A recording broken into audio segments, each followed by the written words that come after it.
Intimidate the British public into shutting up. Sit down, shut up, we're flooding your country, we're flooding your towns, we're flooding your cities, we don't care, this is what we're doing. If you step out of line, we're going to stick you in jail. Do you know anyone hooked on heroin sold to them by Muslim gangs? You don't, do you? I do. Do you know anyone who's been murdered by a Muslim gang? You don't, do you? I do. Do you know any kids who have been by Muslim gangs? You don't, do you? I do. So I don't expect you to understand, but I do expect you to listen. Yeah? We need mass deportations, we want them gone.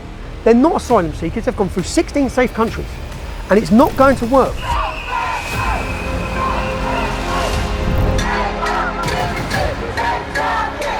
It's our country. It's not some Somalians' country. It's not the Afghanis' country. It's not. We've got nowhere we can go. They can go home. Where are we going? When the demographic of this nation has changed so much that it's no longer England, where are we meant to go? Is it right that we become a minority in England? No, it's not. And openly and proudly and unashamedly say that. I'm here with Britain's most controversial man, or so the media claims at least. I'm here with Tommy Robinson. Stefan, Tommy. good to see you. Such a pleasure to see you. Smoking kills, so does his arm. It does indeed. I'm going to start with a number of quick-fire questions. What's the most dangerous idea that society has accepted as normal, according to you? Islam. If you could have dinner with anyone, who would it be? Donald Trump. If you could sit down with one of your enemies, what enemy would it be? I don't have any enemies, do I? If it was one of your critics, which of your critics would you like to sit down with and tell them your version of the story? Tell them my version. I don't know. Do you know what? I never make any relevance of our critics. I think they're irrelevant.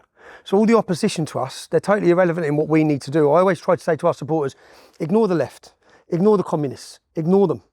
We just need to make sure we're doing what we're doing. So I probably wouldn't want to sit down with any of them. Are you a religious man? I am a religious man. I wasn't. I am. In fact, I think there's a Christian revival coming. I think something huge is happening. I've witnessed it at our last 3 demonstrations. I feel that we've been betrayed by the church in Britain. I think the church has been infiltrated by Marxists who don't believe in Jesus themselves, and they've used it for their own agenda. And I think that, and I feel betrayed, and have done for a long time, by the church leaders. They've always sided with the communists, sided with the Islamists against us, the working class. We were their lost sheep. Is there a public figure that you respect that your supporters would be surprised that you respect? No, I don't think so. No, because the people I look up to are the people who have taken risks, and I look up to Donald Trump, I look up to Elon Musk, I look up to Geert Wilders. I look up to anyone who spoke out and took the risks and didn't need to. Donald Trump never needed to stand for election. He was loved. He took a major risk to bring about change. So I think, and everyone would expect me to respect those people. Have you ever thought about quitting public life? No. So many people rely on the voice and rely on the movement that even if I wanted to take a back seat, how can I? What's something you've changed your mind about? I guess it's ever evolving. I guess back when we invaded Afghanistan and Iraq, you'd have believed what the government were telling you. Sure. Now I know they lied. So then it makes you question everything. What else did they lie about? If they lied about weapons of mass destruction, they took out Gaddafi. Was that a lie? Was that the right thing to do? Even now with Assad being removed, was that right? What's been replaced with? It's been replaced by jihadists. Where were Christians safe? They were safe under Assad. So I look at all of the conflicts that we've gone through, and you end up asking more questions and having less answers. The British establishment have lied to us about every conflict. They've lied about everything. So it's a dangerous situation, because you then get people who just don't believe anything. We should be able to trust. Our government could warn us. Look at the whole COVID thing. There could be a mass disease about to spread tomorrow, and everyone's going to be like, oh yeah, of course it is. Oh yeah, really. But there could be. But no one's ever going to believe them. They've told too many lies. Is there something you think you weren't radical enough about 10 years ago? When you were considered, I mean, truly one of the most radical men in the UK. And I wasn't even radical. I wasn't even radical. I've never been. Have you become more radical than you were back then? No, the public have become more radical. I now sit here, and there's loads of people far more radical than me. But I was classed as the biggest. Do you know there was a think tank, and it had the top 10 terrorists in the world. I was number 10. Do you know what it was? It was the leader of Hamas, the leader of ISIS, al-Baghdadi, Tommy Robinson. I was like, what do? Make a few videos. I talk about terrorists, so I'm as bad as a terrorist. You can make it up. I'll have to look into that. That's very funny. It was in the Sun. The Sun newspaper run the story. It was insane. That's very funny. Well, it's funny. It's funny, but it's not funny. When you're me and I'm sitting there thinking... No, it's not funny when it's you. This ain't even funny. Yeah. I'm getting detained in countries. I got refused. I landed in Mexico with my children. This was about 3 years ago. I got detained as soon as I landed. I got off the plane. I'm usually having a pretty stressful life here. So I got off and I said, kids. I was with 2 other families. And I went, I need this so much. Yeah. And then they come from everywhere. And I looked at my kids and I was like, what's going on? I was nicked and arrested as a threat to national security in Mexico. Yeah? That weekend, 30 people were murdered at a football match. How am I a threat to your national security? And they detained me, put me in the detention centre, separated me from the kids, and then deported me back to England. So I've said all these things, and then now the world has shifted, British public have shifted, everything's shifted. And now I still sit here saying exactly the same. I've never changed my rhetoric. What's your favourite word in the English language? 2 words, mass deportations. Who's your favourite author? Who's my favourite author? Except for yourself, obviously. Yeah, I was going to say myself. Plug your book. trbooks.co.uk, 4 #1 best-selling books. Not bad for a hooligan from Luton. Not bad. That's all right. I've got another 3 coming out this year. What's your favourite podcaster? Liam Tufts. Straight. Do you know when I watch him? Just straight, no bullshit. Ask the questions. Bang. And everyone now watches podcasts, don't they? It's become such a big thing. Huge. Yeah, I enjoy podcasts. And I enjoy listening to different people's stories. And I enjoy actually hearing from that person rather than being told who they are. I think you can learn a lot. You can sit and watch someone. Do you know who I watched the other day, who I've been watching? What's Navario Media? What's that? Oh, no, I didn't know that. It's a lefty on there. I forget his name. He actually seems all right. I used to hate him. I started watching thinking, well, he's all right. He's all right. So, yeah.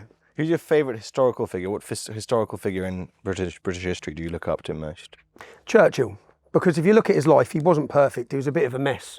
But at that time in our life, at that time in our country, we needed him. We needed someone who didn't give a shit. We needed someone who was a bit of a mess. And I guess that's probably because I look at myself at times as a bit of a mess. Just compare yourself to Churchill. Not to Churchill, but I looked at Churchill when I watched the film of Churchill and I saw that he was a bit on the piss a lot. Sure. A bit didn't care. Yeah. A bit erratic. Yeah. And I just thought, well, at that moment in time, we needed someone like that who wouldn't back down, who just didn't care. And I guess at times I think I just have steamrolled ahead. So no, I'm not comparing myself to Churchill at all. Yeah. Rupert Lowe or Nigel Farage? Oh, Rupert Lowe, that's an easy question. Absolute easy question. Are you a free speech absolutist? I am a free speech absolutist. Who do you fear more, radical Islamists or radical progressives? Who do you think is a greater danger to Western society? We wouldn't have the radical Islamists if it wasn't for the radical progressives.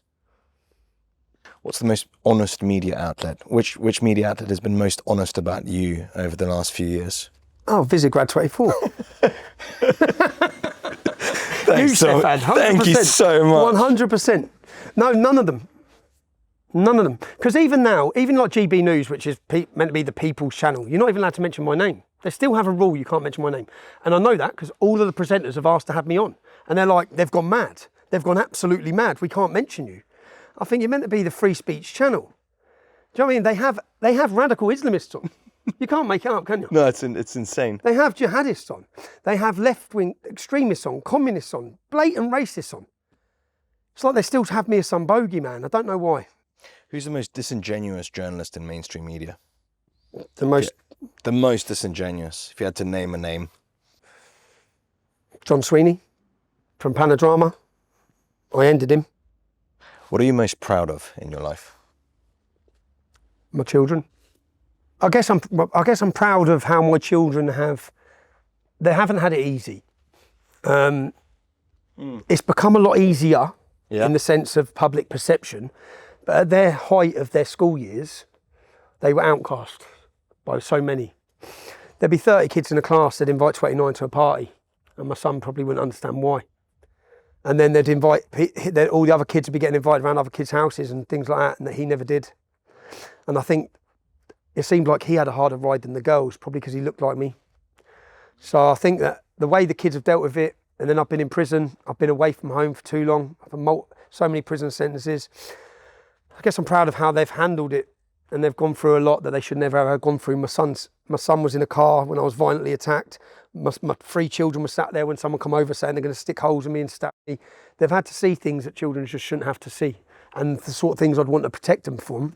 And I guess at times I feel a lot of guilt for certain situations of how they've had to live or how things they've had to see. And sometimes I can get emotional, very emotional about it when I think about it. But then at the same time, I'm proud of them, and I hope that they'd be proud of me. What's your biggest regret? My biggest regret? The breakup of my family. Sorry, Tommy. Is there anything you've ever said in life that you would want to take back? No, I don't. Do you know, when it comes to taking back even all regrets, I think that every mistake, whether it be a mistake, every prison sentence, every situation helps to chisel who you become. I wouldn't be where I am now or sat where I am and have the be in the position I am if I hadn't gone through all the things in life. If I hadn't had the upbringing I'd had in Luton, I never would have stood up. I'd already seen a lot of violence. I'd already been in a lot of confrontational situations as a youngster. I'd already experienced a lot that when I got the first punch in the nose, I didn't run away. When I got the first death threat, I was willing to stand up. But all of that comes from being born in a town stricken with poverty and violence. So I don't think you could want to change it and say, I wish I was born somewhere else.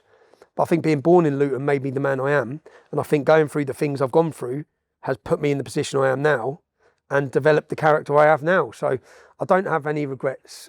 The only regret I have is the consequence and the breakdown of my family. And that's come about. And I don't blame my ex-wife either. I don't blame her, because Jesus Christ. You know, you think you've been in the doghouse. Do you know, lads watching this, you think you've been in the doghouse. Try the police knocking at the door saying ISIS are going to kill you. Or knocking at your wife's door and telling her you're going to get done with acid in the face. Or the door was being raided multiple times by the police in the first 6 months and then having to leave. 8 different times my family had to move home. 8 different times.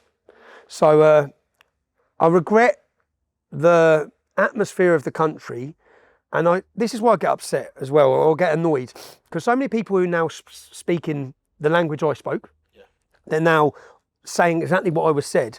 Those same people created the atmosphere that meant no one could say it. That when you did try to say it, you were deemed a racist and extremist, you were beaten, you were battered, you had people literally wanting to attack you in the street. They didn't know why they wanted to attack you in the street. They've just been told that you're a bad guy. You're literally a reincarnation of Hitler or something because you disagree with Islamic extremism. It's mental. So I just, that's my regret is the consequence and the breakdown of my family. If I could have one thing again, I'd rather just be a family. You've spent months and months in prison recently. Was there anything about that prison experience that you'd say was good? Yes, there definitely was. It was the opportunity for me to see within the prison system. I literally got to talk to every prison officer in the jail. And I'm a journalist, yeah? And I'm inquisitive and I want to know what's happening. Every day I'd ask questions. I'd understand what's happening. I'd understand the situation, the facilities, everything around the prison. I had the best experience a journalist could ever have in understanding just how bad the situation is with Islamic radicals and the control that Islamists have of our prison system and why they have that control and how it works. For example, the staff would tell me, because whilst I was in Woodhill, a prison officer was stabbed in the neck, again by a Muslim. A prisoner was beheaded in Woodhill prison 7 years ago. On the yard, they cut his head off. 3 Muslims cut another prisoner's head off. It probably don't make our news, yeah? But what's happening within the prison system, the security services say 800 radicals are coming out a year. If you're in America and you're watching this, stop Islam now in your prison system, or you're going to lose control of your country. Because the most hardened, toughened men and lifelong criminals are converting to Islam. They're building an army within the prison system. Now, the way it works in the prison system is the brothers, which is the Muslims, run everything. No one can touch them. The prison I was in was 40% Muslim population, 50% of the prison. 37. 37, okay. I've over-exaggerated massively. 37. 37%, 50% of the prisoners are in there for murder. 37%, what's the Muslim population of the UK? Few percent. Yeah, the prison's 37%. What's going on? And it's not just Woodhill, because I actually have the statistics here. Feltham is 42% of the prison population. Onley, where I was before, was 33%. Whitemoor is 43%. So Belmarsh is 32%. So the dispersals and the maximum securities are where everyone's converted. Now, there was an attempt to resist this, yeah, from a prison in called Frankland. Frankland was known as the last bastion where English prisoners could go without being dominated and ruled by the Islamic gangs.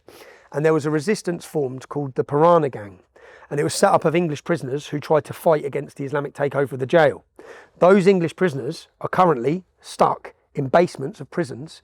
They've spent 2 years, 3 years, 4 years in solitary confinement. They're not allowed into any prison because they'll be dead, because there's fatwas put on them within the prison system. So just like me, when I got to Wood Hill Prison, they said, we can't put you anywhere. You're going to have to be on solitary confinement because you're going to get murdered. Well, these poor British men that tried to resist, and I spoke to the staff. So, for example, the man who set up the Piranha Gang, who's currently residing in a segregation unit of a prison, stuck on solitary confinement for years, losing his mind, when he set it up, I spoke to other prison staff who said he wasn't against Muslims. I was with him in Frankland. When the Muslims were bullying and converting and forcefully intimidating and attacking everyone, they stood up to them. They fought them. But because they fought them, the word went across the whole prison system that they must be killed. He goes, and now they've got fatwas, they can't go into the prison system. So then they smashed the English gang and let the Islamic radicals take over every single prison in the country. Every prison.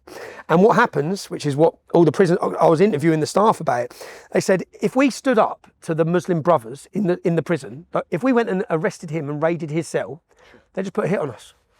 They put a hit on us. So one of us would just be walking down the prison wing, would get stabbed in the neck. Why do you think Islamists or these Muslim prison gangs are more effective at organising within a jail? Because they're a brotherhood, not just in a jail. Growing up, do you know when you're growing up in Luton, say you walk out of a nightclub and there's a fight between Muslims and non-Muslims, sure. They get out of every car. They come out of the chicken shops. I mean, like what's happened? They just come from everywhere. They don't know each other. They do not know each other. They automatically are a brotherhood. Yeah, and they fight for each other. It's like when you was at school, you had a fight with one of them, you might as well have declared war on the whole tribe. And then when you get outside school, say we're 13 years old, and a couple of English lads are fighting a couple of the Pakistanis at school at lunchtime. By the time you get outside the school gates, there's 50 men. We don't act like that. We're not a gang mentality. When you see, do you know, you're from Poland, yeah? When the Polish come to Luton, you see a Polish man, he's walking with a Polish woman, yeah? You see a Pakistani man, he's walking with 10 other men. It's a male-dominant culture. The women are not there. It's like they're literally waiting for something to happen. When they're in cars, they just come from everywhere. So the prison system is no different. Say you've got 100 prisoners on the wing. They only need 10, because those 10 will stick together like shit. You mess with one, you mess with every one of them. They are militant, and then their messages get spread from one prison to the other, usually by the imams. The imams pass the messages around. If someone, say for example, the Ukrainian who was beheaded in Wood Hill, he had an incident in another prison. By the time he landed in the next prison, he just gets done straight away. So there was an incident, and I heard all the prison staff talking to me about how it works. And the prison actually understood that it was Muslim lawyers that were passing the messages on. So Muslim lawyers would go from one prison to the other prison, get him, he's done this. English lads are just getting hurt day in, day out.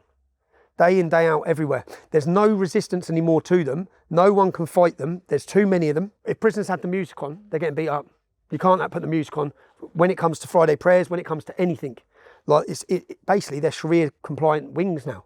People are forced. There's a lot of articles available online in reputable media. I mean, we're talking about the Times, the Telegraph, even the Guardian. If you go back a few years, they were warning about the Islamist takeover of jails. I think there's an article in the Guardian from 2008 that talks about this quite openly. And yet nothing's been done with it. Do you know why? What you're saying is you've just been to jail and it's worse than ever? It's worse than ever. And it's not just worse than ever. You'll hear from the staff. It's insane. So talk me through about your contact with the staff. How did the prison staff react to having you as a prisoner? They were brilliant with me. Were they white British? Were they Muslims? No, they were. What was the demographic breakdown of the guards? I met 2 Muslim staff there, and they were great to me. The Muslim, Mr. Khan, they were great to me. You know, in America, when they see the military, they give them a round of applause. Mm-hmm. Next time you see a prison staff officer, walk over and shake their hand. No one understands what they're dealing with. The level of threat and violence and the attacks that are happening now against prison staff is insane. They're being butchered across the whole country. They're being butchered. It only makes the news. So the attack in Wood Hill, you know Salman Abedi? So in these separation centres, I'm in segregation, and they take me each day to a separation centre, which is built for the jihadists within the prison. Yeah. And this is where they're meant to take them to stop them radicalising. Well, when I went there, I walked on this wing. It's like a travel lodge. Yeah, the rooms have got built-in mirrors, wardrobes. Now, my cell had a blue mat. I had a blue mat. That's it. Yeah, and I'm looking through the windows of these cells, going, they've got everything. They've got a kitchen with a big cooker, a fridge freezer, an air fryer, a toaster, a sandwich maker. This is specifically built for the terrorists. So the terrorists have got the best facilities out of anyone. No one else has got this. The jihadists have got this, yeah? So I'm looking at it. They had a wall, the whole size, a massive wall, which was an Islamic library of every single hadith you can think of. And I was like, this is why they're here. They're in here because of these books. You're now giving them all these books. And then in there, they've got a pool table, a snooker table, a table tennis, table football. They've got all these things. Then none of them are on solitary confinement. So I'm on solitary confinement and I'm looking thinking, I don't have cooking facilities. I have nothing. How come they've got all this? They're the terrorists. Axel Ridder-Cabana, he hasn't done a day on solitary confinement. They're not allowed to put them on solitary confinement. How am I, for a civil offence of playing a film, sat on solitary confinement while they're given total free rein? They control everything. Everyone's scared of them. They're not getting no hassle. Axel Ridder-Cabana ain't going to get hurt in jail. None of them are. So do you think that this is happening because of the willingness of these organised radical Muslims leveraging their willingness to be violent against prison staff? Totally. Their ability to leverage activist lawyers on the outside. So it's like a nexus of elements, but a lot of it is to do with their willingness to use violence within the jails themselves. And then the jail governor's going for the easy option of just saying, give them what they want. Just give them what they want. Just stand back. Let them run the place. Okay. And by letting them run the place, what that means is vulnerable non-Muslims are being bullied, converted. So basically, when it comes to the food, Muslims run everything. So the people doing all the servery will be all the bearded Muslims. Yeah. When the Muslims come up to get their dinner, they're getting loads of dinner. When the non-Muslims are coming up, it's getting a little bit of nothing. So everyone, if you want to get a nice food, if you want to get anything, you better convert. And then slowly they make them convert. They force them. So essentially the benefits of converting are protection. outweigh the pain of not being a convert. You're just being bullied and beat up unless you convert. And there's so many people explaining this now. And do you know what? If the prison system wanted to deal with it, separate Muslims and non-Muslims. That's what you need to do. You need to make sure all the non-Muslim car thieves or drug dealers who are going to jail are protected from being bullied, radicalised, converted. What Islam does, it takes men who have been wronged their whole life. And this is happening in America. All the blacks are going to convert. You need to stop it. All the blacks are going to convert. They're going to convert. Your black prison gangs are going to become black jihadist gangs. You need to stop it. I've seen it in Luton. All the young black gangs, they're all now Muslim. There's two gangs in the UK, in Birmingham, called the Johnsons and the Burger Boys, where they used to just be black Afro-Caribbean gangs. Now they're just black Muslim gangs. And they're running everything. And Islam becomes a dominant force. And what it does, it takes people who have been wronged their whole life, who don't lack family, lack all these things, and it gives them a sense of identity, brotherhood, belonging. It gives them a cause, and the cause is to fight the system, because Islam will fight against the system, fight against Britain, fight against everything. So it's a dangerous, dangerous cocktail situation that no one's addressing. And why aren't they addressing it? Because they're too scared to admit the problem. The problem is you need to separate Muslims and non-Muslims. And that's a reality. Did you pray when you were in solitary confinement? When I was in, I met a great pastor in the prison, a brilliant man, which is rare in the Christian church in the UK to find someone who you can relate with. You know, Muslims, the imams are just lads. So when the imams can relate with you, they talk to you. They're just not, they talk like me, they act like me. The Christian priest is usually about 80 years old and has got nothing in common with me. Well, this priest did. And I think he was a great representative of Christianity within the prison system. And I guarantee you his church is full in that Woodhill. So I related with him, which is a start. I also have looked deeply over the last few years about what it is we're fighting for and what made Britain and what did make Britain. Christianity. We're a Christian culture. Whether you want to believe in Jesus or not, you have to accept. And as I started reading the Bible, I accepted and understood, because I'd never read the Bible. I read the Quran before I read the Bible. I wrote my own Quran before I'd even looked at the Bible. Because I hated the Catholic Church because of the paedophile thing. My mum was a Catholic. And I hated the priests and I hated the representation. But I've never gone down. And then I look at what's happened to Britain. And it's because a void has been filled. We've lost faith, lost culture, lost identity since the attack on the church. And I don't blame people for disliking the church, because they've sold us out, they've betrayed us. But that doesn't mean Christianity us. And there was an interview with the Queen that said, "What made Britain?" And she held up the Bible. And then, so as I looked deeply, and in our demonstrations in the Unite the Kingdom rallies, I saw someone holding up a sign saying "Christ is King," and I watched as the crowds erupted. And I've started looking recently at the statistics and They've quadrupled the statistics of young men in Britain going to church. We're trying to find out who we are, and they don't want us knowing who we are and where we come from. And we're Englishmen, and there's 1,000 years of Christian history in this country, 1,000 years. And they've destroyed it and gave it away in 60. And we either decide now what our future looks like. Does it look Christian? Does it look like our ancestors? Is that our culture and our way of life? Or are we going to surrender and succumb to Islamic ideology, communist ideology, all these other ideologies which are masquerading? So it's up to us to make a decision where we go. But I think at our next event, do you know how many priests now are contacting me that want to talk at our event? When we used to have events, the priests were with the Islamists. They were over there holding up signs about diversity, flying rainbow flags and that. So something huge is happening across Europe, across the West. And I think that when the population realise just what they've done to this country, when fathers sit and realise the safety of their daughters has gone, what they have imported into this country, what they've taken from us, they've taken, our children are going to grow up in a totally different society than we grew up. And it's right now, we're in a pivotal moment in our country's history where we either come together, we send a message to the establishment. I don't know if we're voting our way out of this, but I don't know if we can vote our way out of this. Not with what we face in Britain, but I think that the time is now. I think that when you look at what happened 12 months ago with the Southport incident and the riots, instead of listening to every town and city's people that were angry, and many of them don't know how to, when I was 25 years old, I didn't know how to express my anger. I was one of the people who run through the streets. I was one of those men, angry, young, betrayed. It's about us trying to show those young men the right way to channel that anger. And the right way is not to give the establishment what they want. What they want is you covering your face. What they want is you acting aggressively, because then they can bring in more law and they can put you aside as far right, as racist, as extremists. So I think we're in a pivotal moment, and I think the next 12 months are going to be, I sense, and I've said it, a revolution is brewing in Great Britain. I mean a revolution, something that I don't think the establishment quite understand the feeling of emotion that's there. I see it when I walk down the street. I see people coming up to me in tears. I see people understanding, people are reading, looking, listening. They weren't ready 10 years ago. They wouldn't listen to us. Now the public's ready. One of the things that gets me quite emotional is this revival of Christendom and of Catholicism. And there's two very interesting statistics that I recently saw. The first one was that Gen Z men in the USA, the study was done in the USA, were more likely to attend church than millennials.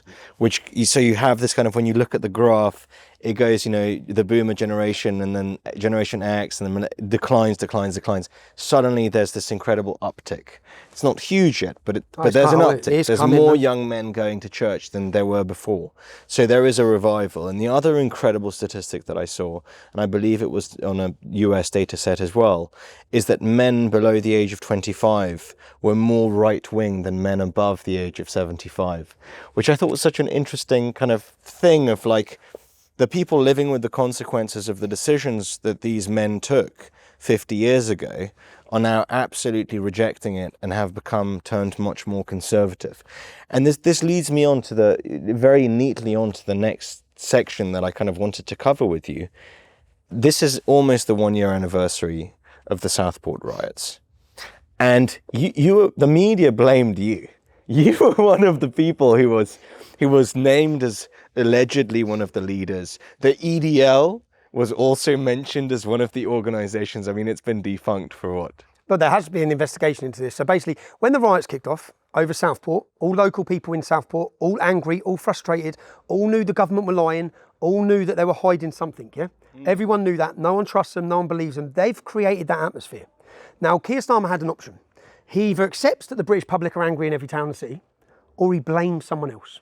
So what did they do? They reinvented the English Defence League, which had been dead for a decade. There was no English. When I saw English Defence League mentioned after the first riot, I knew they're coming for me. I knew. I thought I'm getting blamed. You weren't even in the country. I weren't in the country. I was out of the country. I was calling for calm, calling for peace, but they just totally erase all that. It doesn't matter. They've got the weapon of the media. We'll tell people who's responsible. And why was that? If you look, for example, in Hull, Hartlepool, where people were protesting at the hotel in Hull, They don't want to tell you that one of the migrants left the hotel and butchered an old age British pensioner to death with a knife while shouting about Palestine. In Tamworth, when people were at the hotel in Tamworth, they don't want to tell you that Mohammed left the hotel and raped an English woman. At each one of these cities where people are angry, there's a reason why they're angry. And rather than Keir Starmer have to accept your government policy, your failure, you've imported barbarians into towns and cities, you're making the people in those towns and cities who are struggling to pay for anything, struggling to get the dentist, struggling for doctors, you're giving priority to these barbarians and they're coming out of the hotels and raping. Rather than to talk about any of that, he successfully managed to never have this discussion by just saying far right about 1 million times every time he's on TV. These far right thugs, these far right thugs. Then what he done is he weaponised the media and he weaponised the court system and the judiciary. And he got judges to hammer the likes of Lucy Connolly, remanded 31 months for saying a few mean words. The same judge that wants to protect the kids, sentence her to 31 months, but let off paedophiles. Every judge that they used had let off paedophiles when you compare the two, yeah? They lock people up for shouting at police dogs. Now, the purpose of that was to scare and intimidate the British public into shutting up. Sit down, shut up, we're flooding your country, we're flooding your towns, we're flooding your cities, we don't care, this is what we're doing, and if you step out of line, we're going to stick you in jail. The reason... And just to add some context to that, there's 89,000 prison places in the United Kingdom, and prisons are already overflowing. This is quite important context for viewers. They released all the criminals. Right? So in order to be able to jail people who wrote mean things online, you have to let off actual criminals. They released, because there's no seats in the prison. One of the people they released from prison to put in the people for hurty words went and murdered someone the next day. They released rapists, they released child groomers. So they emptied the prison of the criminals and then locked up granddads like Peter Lynch, who died in prison, held a sign saying about the government betraying us and said, I pray for my children, and they locked him up for 2 years and he's dead. That's what they did. That's what they did. But when they did that, and then what the Daily Mail did, I was on holiday with my family, they flew out, and in the press awards, they gave themselves an award, for the image of the riots from Southport was me in a sunbed. In a sunbed. Not Axel Rudikwana. In a sunbed. This is the power of the media. They made the whole picture from that summer's riots me. And then they told everyone it was me. That you were leading them from a sunbed on instigating riots from his sunbed. And the truth of it was, I was calling for calm, calling for peace. Truth doesn't matter. Because what they were doing was creating a situation where they didn't have to accept any fault. Now, who's at fault for the situation? What's happened in the last few weeks? Epping, a young schoolgirl was sexually assaulted on the way home in her school uniform. Norwich, where there's protests today, two migrants left that hotel. One raped a little boy, one raped a woman. Yeah. What happened in Ashton yesterday? A woman was raped in the park. All by migrants in hotels. What I challenge anyone to do this, yeah? What's the government's job? It's to protect, first and foremost, the British public. Go home and put in refugee Leicester. It'll bring up 3-4 different instances, one city of refugees raping. Refugee Manchester. You'll get a case where a woman was jogging in. You can do it for any city. Let's do it right now. Do it now. And you can do this for any city. Refugee Leeds. Refugee rape Leeds. I'm searching right now. Yep. And here we have, on the news, 2 men jailed after raping women on night out. Facebook user who, and then the second one, this is how interesting is this, Facebook user who encouraged people to attack hotel housing refugees jailed. So, yeah. But the first one is refugees who raped. Yeah? Correct. And you can do this for any city in the country, because I've done it. Yeah. I looked up, I thought, right, let me see. Let me pick a city. Sheffield, refugee rape, bang, case, bang, case, bang. Now, one case should be enough. Yeah. The fact that in every single town and city, refugees are leaving hotels and raping women are women. The problem is, whose daughters do you think they are? Whose wives do you think they are? And when the British public realise, which they're now starting to realise, that this is in every town and city. And this is, I think, the major shift of what's happened in the time span that we've known each other. When we met over a decade ago now, the issue was contained to major cities. It was contained within major cities, and it was contained to bad neighbourhoods of major cities. And it was predominantly affecting the working class, the white British working class that didn't have a voice. And you became that voice, and it was very easy to shut you up, because there was no one else really in the House. There was no one in the House of Commons 10, 15 years ago talking about these issues, because none of the people in the Houses of Commons were actually affected by any of it. Do you remember Jeremy Paxman? Do you remember Yes. Jeremy Paxman? So when I went on Jeremy Paxman 2009, 2010, I was leading the English Defence League. It was my first big interview. And I was scared because he was meant to be the powerhouse of interviewers, yeah? And when I went on, in that interview, I said, you can rewatch it. I said, Jeremy, do you know anyone hooked on heroin sold to them by Muslim gangs? You don't, do you? I do. Do you know anyone who's been murdered by a Muslim gang? You don't, do you? I do. Do you know any young girls you went to school with who now wear a full niqab? You don't, do you? I do. Do you know any kids who have been by Muslim gangs? You don't, do you? I do, Jeremy. So I don't expect you to understand, but I do expect you to listen. Yeah. And I said, that's happening to people in towns and cities like mine. Now, when the cameras went off, he sat back and he said, do you know something? You know those things you just said? I said, yeah. He goes, none of us know them. He goes, the points you just made, none of us know those people. I said, no, you don't. Well, we do.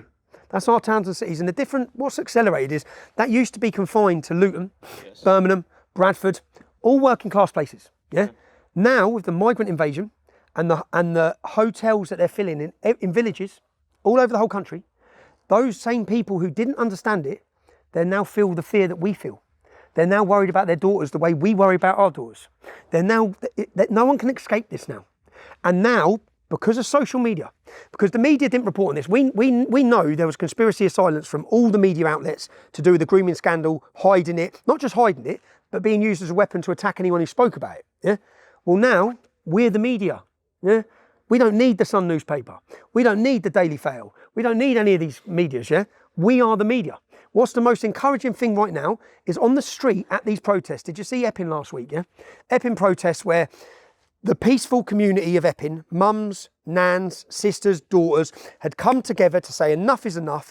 Our daughters are scared they're being attacked sexually by these migrants in this hotel. The migrants have been there for 5 years. Criminality's through the roof. So the community have got together. What did the police do? The unions, which are the government in bed with the Labour government, the unions funded outside groups to come in wearing masks and balaclavas. The police then brought them in buses in to attack the residents. Now, usually that would have worked, because what would usually happen is what did happen. The mainstream media then run the headlines saying far-right extremists, racists, violence at demonstration. What can't happen anymore is the public and citizen journalists showed the police bringing them in, showed that it was outsiders. Now, overnight, because we are the media, all the public share it on all of our platforms. It's not just Tommy Robinson's page anymore. It's not just Visegrad. It's not just Mayor Tusi. It's not. There are so many outlets now of citizen journalists out there interviewing people on the street. So rather than them saying it's all racist, there's about 20 videos of old women and young girls and normal people standing saying, we're scared. So the media aren't interviewing those people. The BBC aren't there getting the mood of the nation, getting the mood of the public and the community. They're irrelevant now. The media don't realise they've been walking around with terminal illness for so long. You're dead. You're dead. No one believes you. Yeah? And they hate it that they're turning to people like us. And when most of this country realise the dire situation our nation is in and what the future actually looks like, they're going to look to who betrayed them.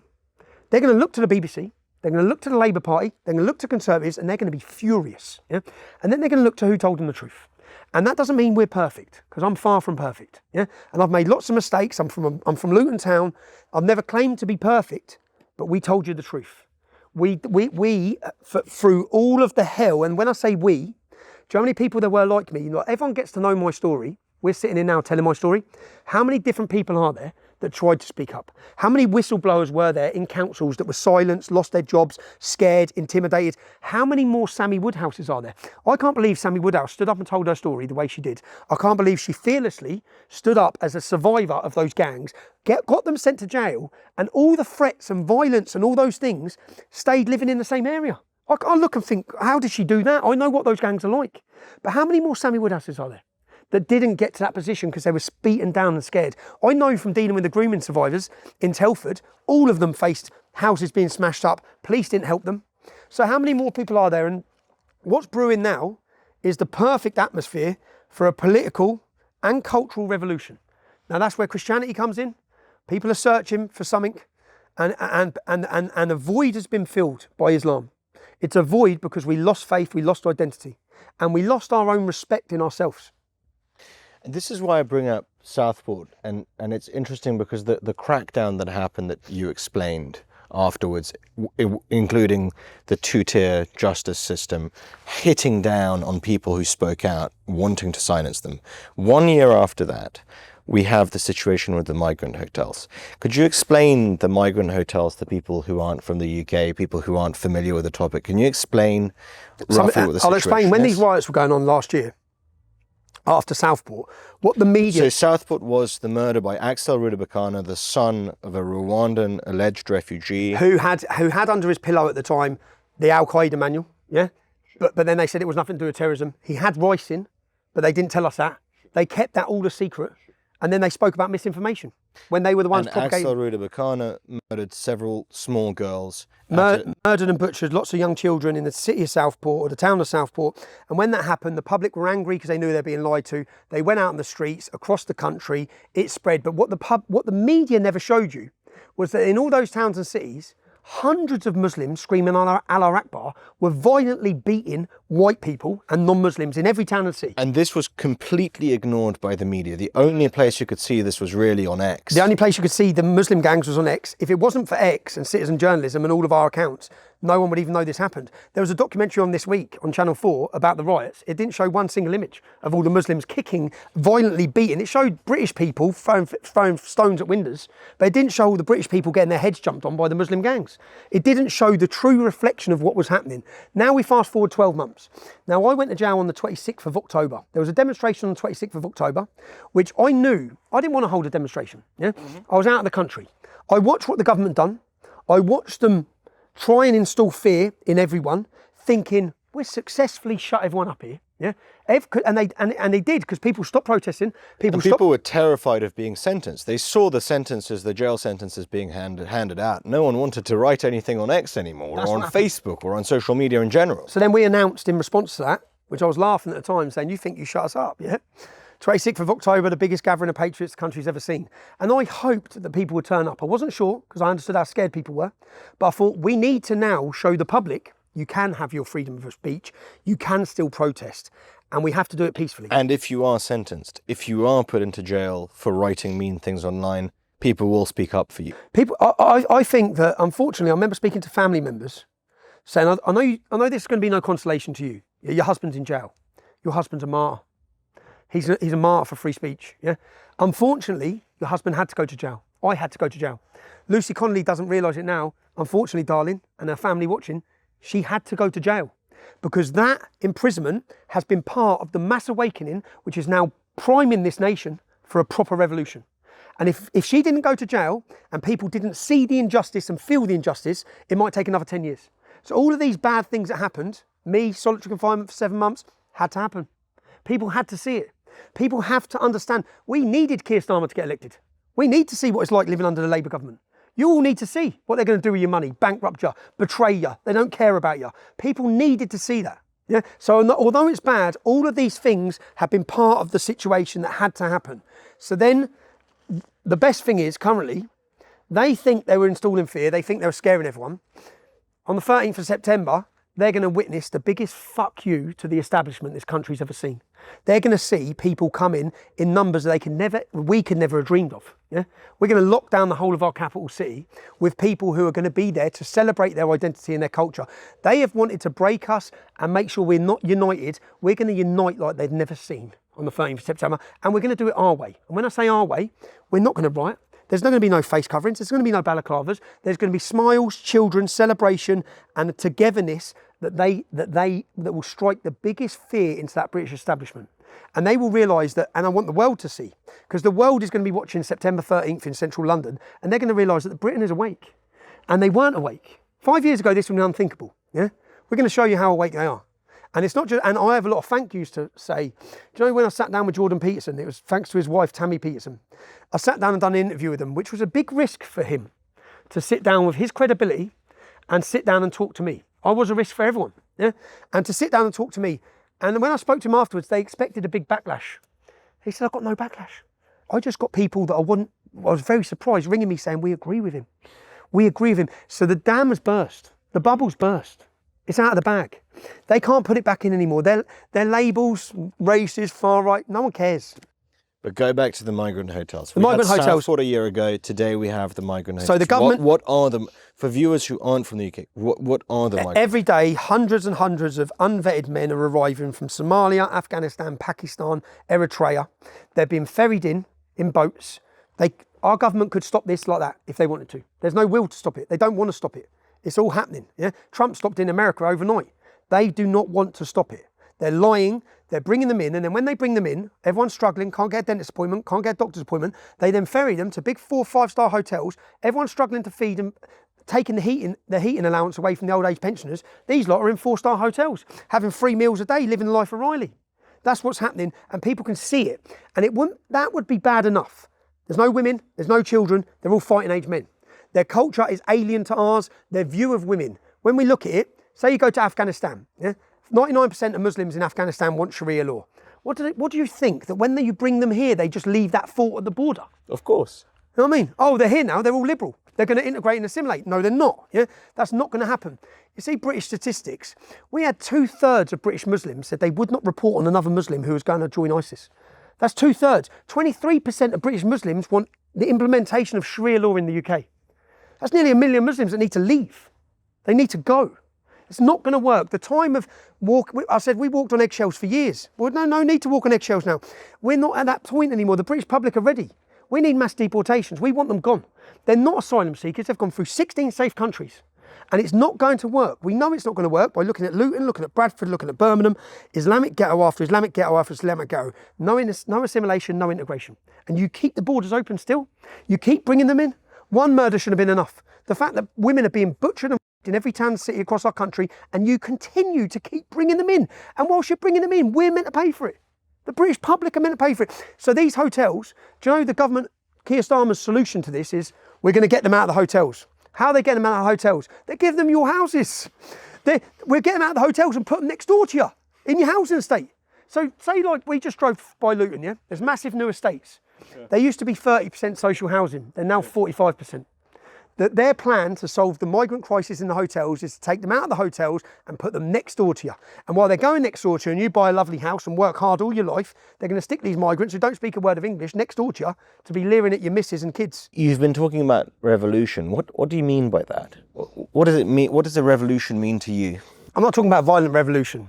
I'm talking about when the public galvanise themselves to bring to a standstill this country, to make the government realise. And do you know what happens? When we held our first United Kingdom demonstration, Nigel Farage was on his way to America. He'd already said he wasn't standing.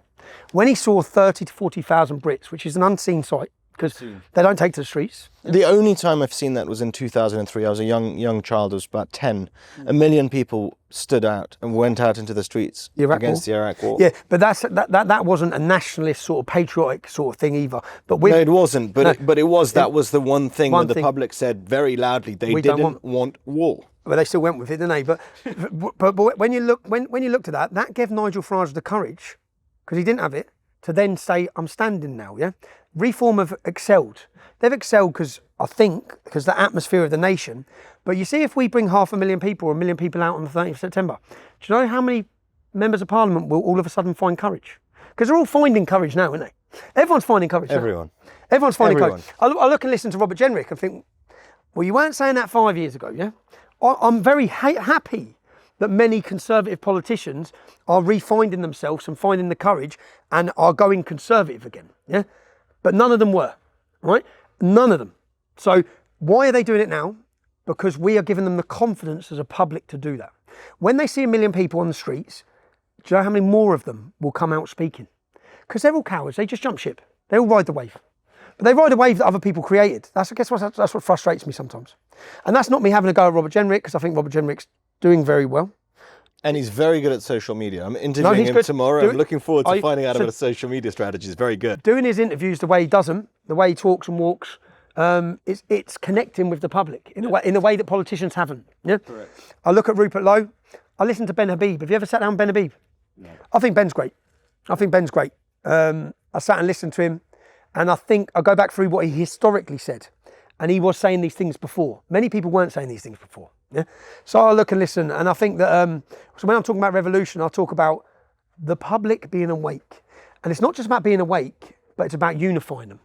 I think that I and others have an important role to play in unifying the public against a dictatorship, which is what we currently live under with the Labour Party.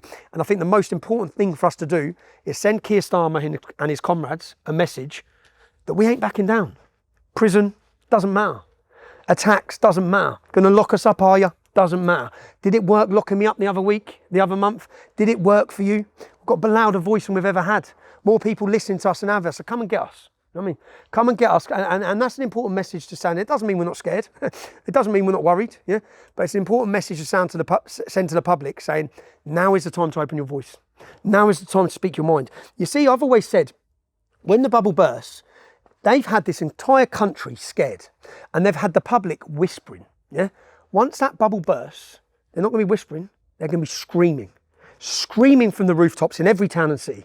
When we look around and see what you've done to this nation, our country, and let's be blunt, it's our country. It's not some Somalian's country. It's not the Afghanis' country. It's not. We've got nowhere we can go. Nowhere. Okay? They can go home. Where are we going? When the demographic of this nation has changed so much that it's no longer England, where are we meant to go? Is it right that we become a minority in England? No, it's not. And openly and proudly and unashamedly say that.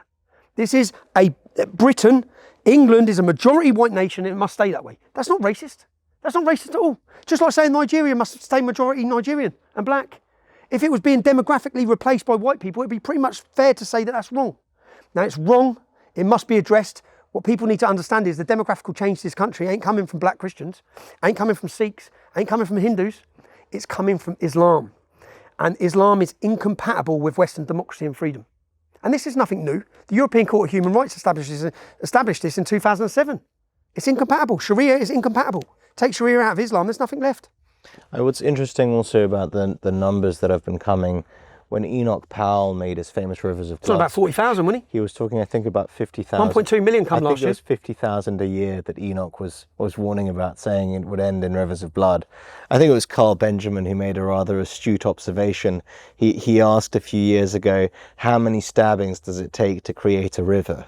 Which I think is actually sort of quite a radical point, but it's a valid question. There's an epidemic of knife crime. We're supposed to just accept this is normal now. When it comes to taking the courage to speak, I think one of the people that we have to mention is Elon Musk, right? I mean, the world's wealthiest man took a massive gamble. I mean, gambled really, in his support for Donald Trump was probably sealed the election in many ways. I don't know if he would have won otherwise.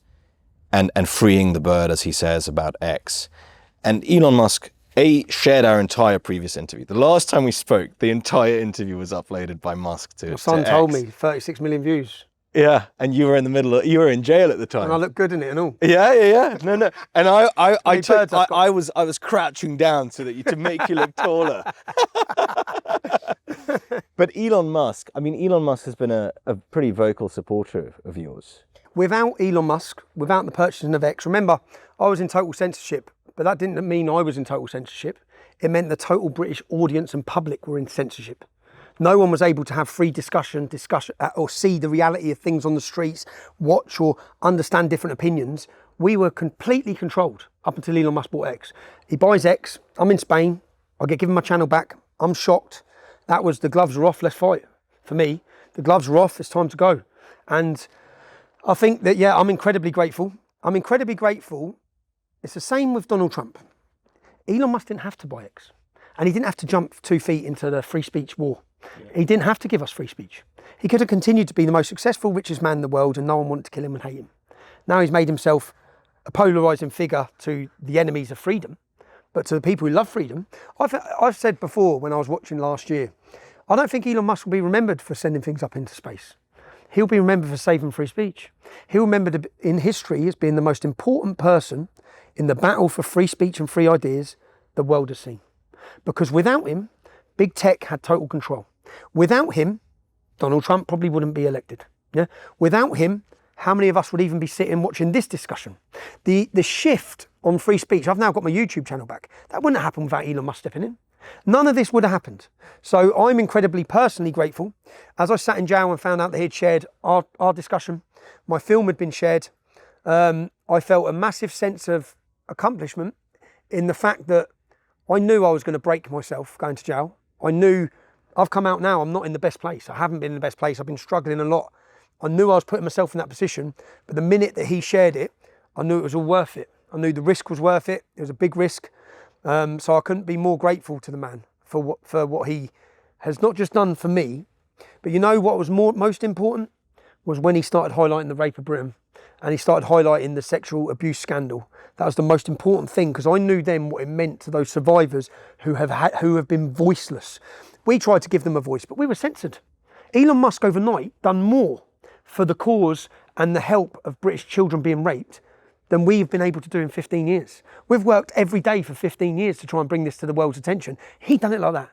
And I don't know if he really understands the importance of what he's done for Britain, what he's done for the public. And he would have seen, when he first started talking, they put him under counter-terrorism surveillance, didn't they? They said the counter-terrorism groups were looking at his tweets. It's like, for fuck's sake, what is going on? If Trump wouldn't have got elected, they would have gone for him massively. They would have gone for him massively. So even now, this new internet harms bill, that's because they're going for X. He's the target. They need to stop free speech. Free speech is their enemy. Free speech is their enemy because it's free speech that will allow the British public to understand how bad the problem is, which will allow them to wake up. So yeah, Elon, incredibly grateful.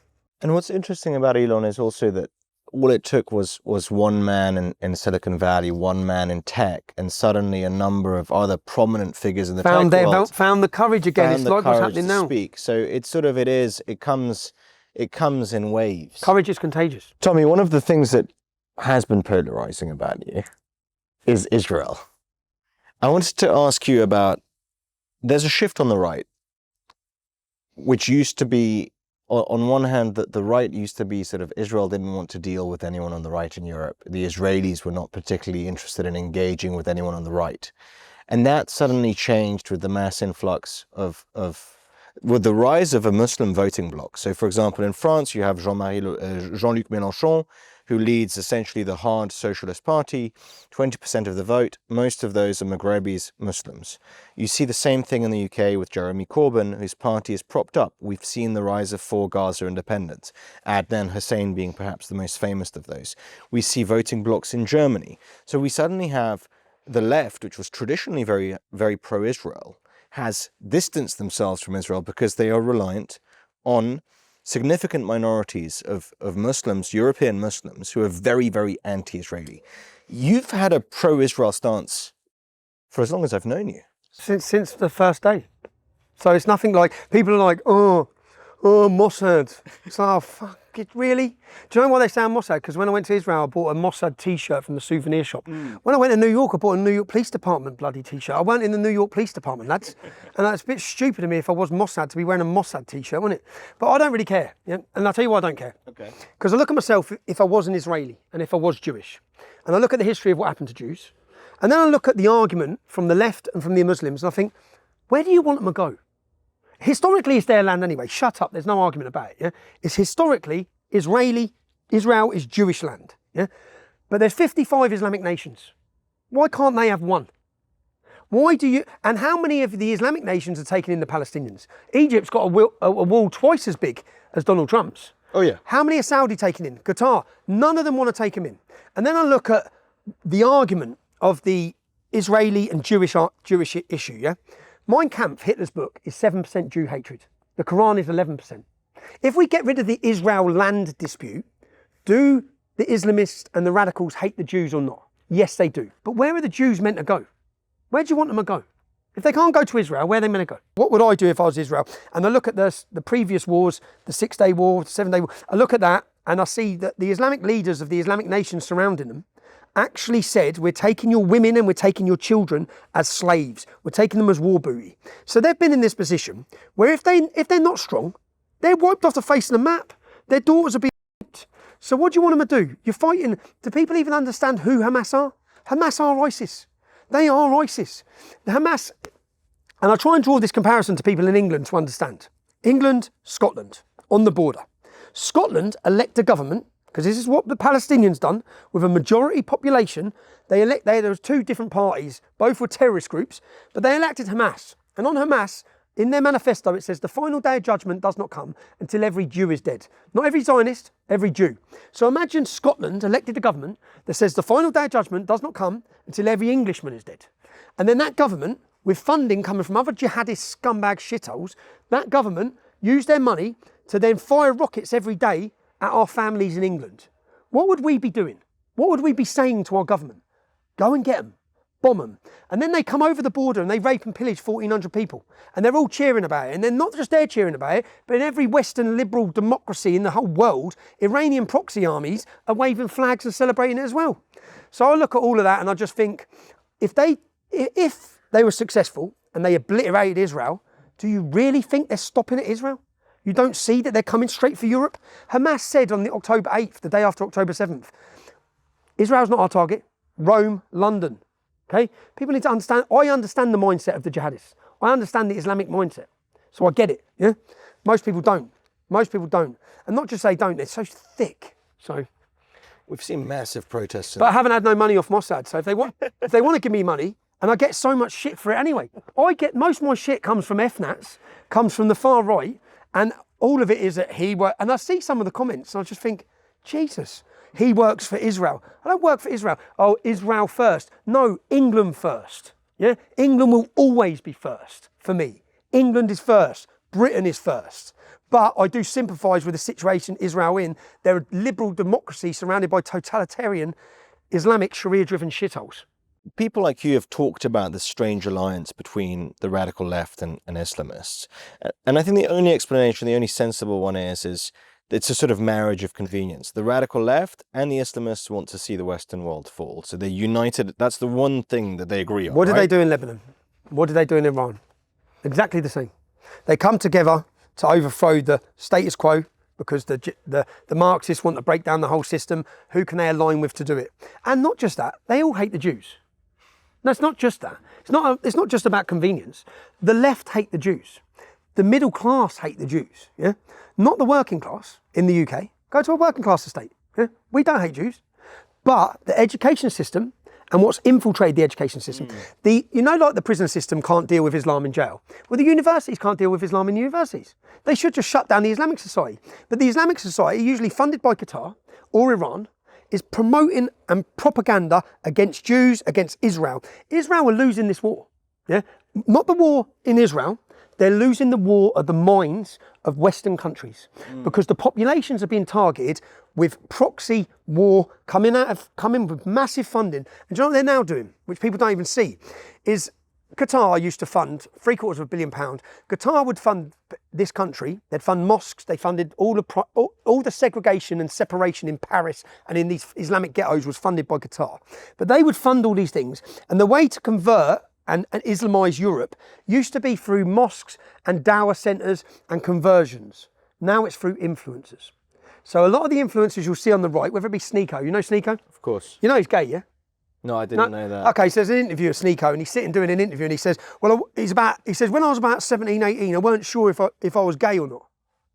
You're gay, mate. If you're not sure if you're gay, Sneeko, yeah? But Sneeko and all these they all convert to Islam. And there's a massive trend going on right now. Boxers are doing it. It furthers their career. Who's in charge of the boxing? Saudi Arabia, all these Islamic nations. It furthers them in their career. But all these influencers doing the same. Yeah, the Sneeko went and converted, and then he'd done it was a very high-end video going to Saudi Arabia for the Hajj, all this bullshit. Mate, you'll get thrown off a rooftop if you were yourself. But I'm watching all that. They're funding and they're winning through the influencers who are then promoting hatred against Israel, against Jews. And do you know why? Do you know why? Because it's easy. It's easy to be against Israel. No one's going to punch you up when you walk down the street. If you're pro-Israel, if you're pro-Hamas or pro-Palestine, no one's going to beat you up. You come out and start telling the truth or speaking up for Israel, everyone wants to get you.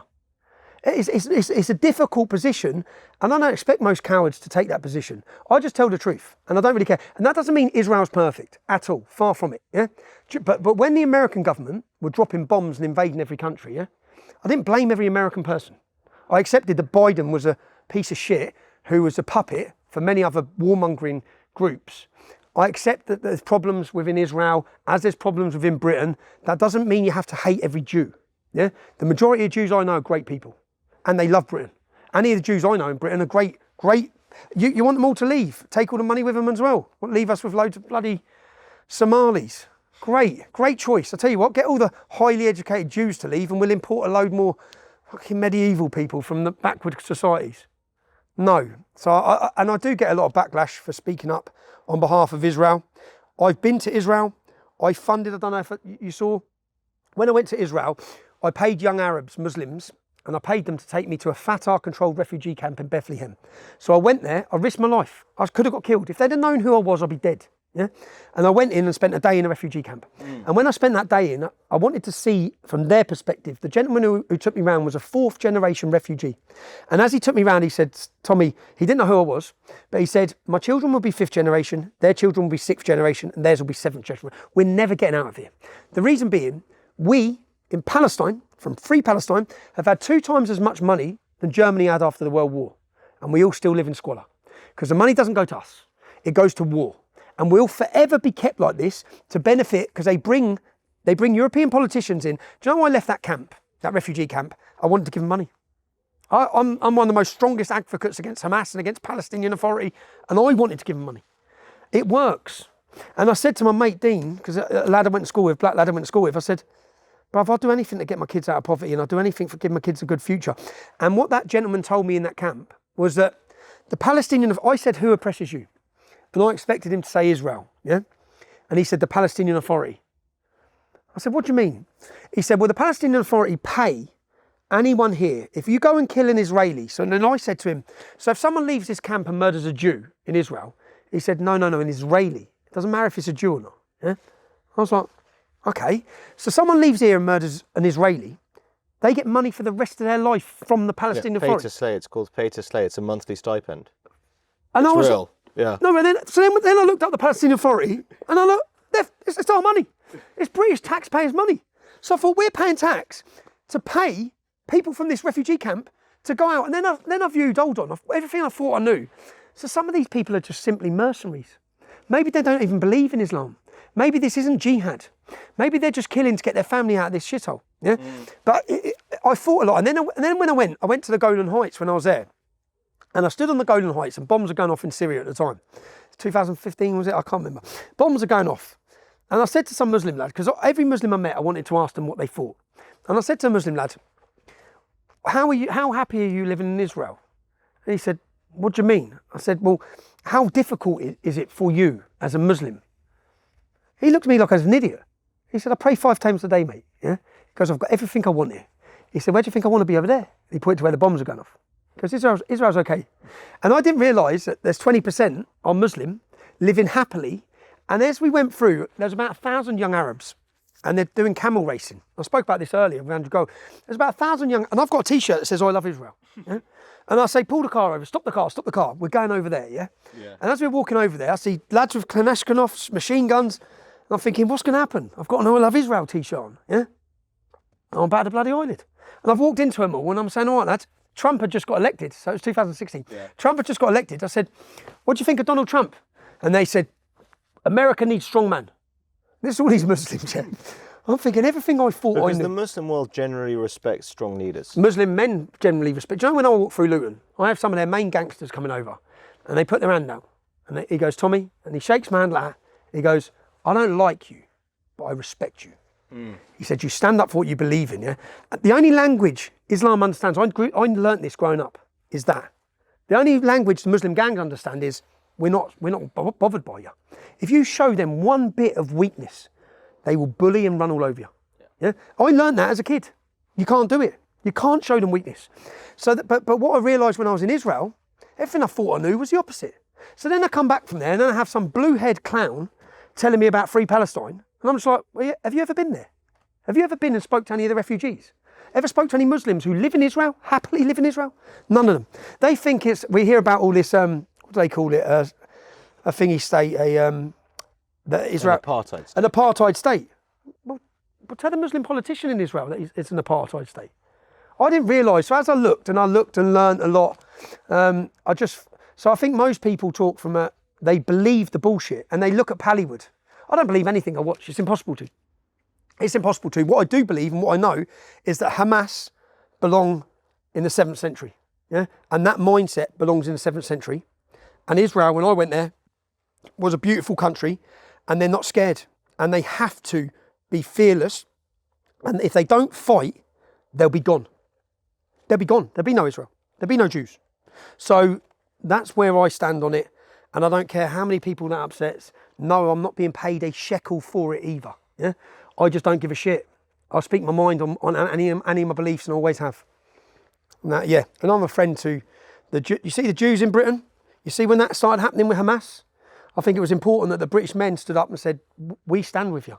Yeah, this pretending that the British public hate Jews. Yeah, no, the middle class, educated university types are coming out indoctrinated from an education system. You used to worry about your kids going to university and getting hooked on drugs. Now you've got to worry whether they're going to come out a tranny or a jihadist. Tommy Robinson, thank you so much. Thanks, Stefan.